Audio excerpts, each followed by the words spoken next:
Zoti Sela, ju ishi një ndër që e krijuat reforma për lëvizjen PDSH, pastaj e krijuat Aleancën për shqiptarët. Tani po krijohet lidhja shqiptare. A është e treta e vërteta këtëherë për një bashkim të fortë shqiptarëve?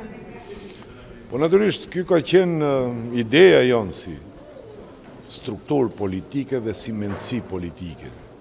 E kur e them të, kam parasysh mendësi që krijon kauza, që krijon ide, që për hir të vërtetës shumë nga këto kauza dhe këto ide sot janë në agjenden kryesore të Maqedonisë së Veriut për anëtarësim në BE.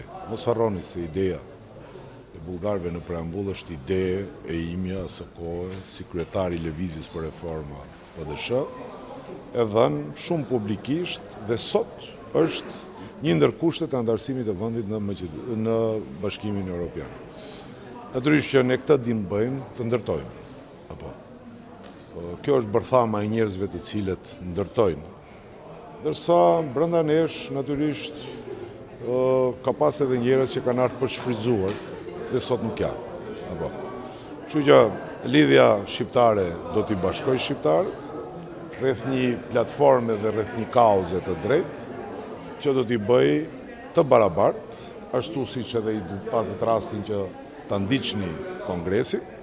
Ne i miratuam disa rezoluta, to në të njëjtën kohë janë obligim për ne, por edhe premtim për para shqiptarëve, që në pikat e platformës dhe në rezolutat që ne i miratuam, janë temat me të cilën gjithë secili që don të ulet dhe të krijojë partneritet me ne, këto janë temat për të cilën duhet diskutuar.